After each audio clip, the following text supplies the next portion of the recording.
ये दिल दहला देने वाली घटना मध्य प्रदेश की राजधानी भोपाल के बजरिया थाना क्षेत्र की है। यहाँ रहने वाले सचिन राजपूत और ऋतिका सेन एक दूसरे को बीते 3.5 साल से जानते थे। उनका रिश्ता इतना गहरा हो गया था कि उन्होंने बिना शादी के लिव इन में साथ रहने का फैसला कर लिया। दोनों मूल रूप से विदिशा जिले के सिरोज गांव के रहने वाले थे, लेकिन बीते 10 महीनों से भोपाल में किराए के मकान में एक साथ रह रहे थे। शुरुआत में सब कुछ सामान्य था, लेकिन फिर आया 28 और 29 जून की दरमियानी रात। उस रात कुछ ऐसा हुआ जिसने सब कुछ बदल कर रख दिया। रात को सचिन और ऋतिका घर पर ही थे। जैसा कि अक्सर होता था, उस दिन भी उन्होंने शराब पी थी। शराब के नशे में बहस छिड़ गई और अभी तक ये स्पष्ट नहीं हो पाया है कि झगड़े की असली वजह क्या थी। लेकिन सचिन का गुस्सा इतना बढ़ गया कि उसने होश खो दिया। नशे में चूर सचिन ने ऋतिका का गला दबा दिया और कुछ ही पलों में ऋतिका की सांसें हमेशा के लिए थम गईं। पर यहाँ कहानी खत्म नहीं होती, बल्कि इसके बाद जो हुआ उसने पुलिस तक को हैरान कर दिया। ऋतिका की हत्या के बाद सचिन ने उसका शव एक चादर में लपेटा और कमरे के एक कोने में छिपाकर रख दिया।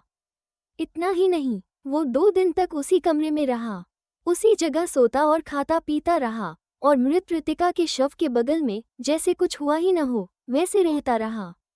धीरे धीरे घर में शव की बदबू फैलने लगी थी, लेकिन सचिन नशे में इतना डूबा था कि उसे किसी चीज की परवाह नहीं रही।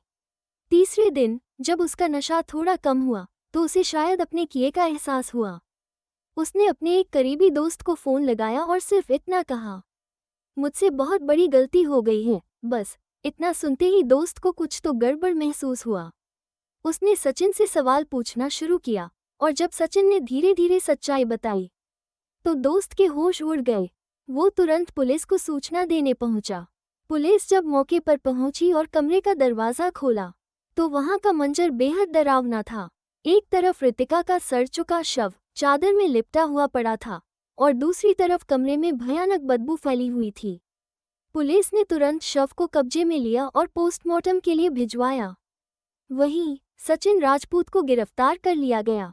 बजरिया थाना प्रभारी शिल्पा कौरव ने मीडिया को बताया कि सचिन और ऋतिका का रिश्ता काफी समय से चल रहा था, लेकिन एक पल का गुस्सा, एक नशे में किया गया गलत कदम और सब कुछ बर्बाद हो गया। आज सचिन जेल में है और ऋतिका अब इस दुनिया में नहीं रही, लेकिन इस दर्दनाक घटना के बाद एक सवाल हर किसी के मन में उठता है, क्या ये वाकई प्यार था या फिर एक खतरनाक मोह, जिसकी कीमत एक मासूम लड़की को अपनी जान देकर चुकानी पड़ी।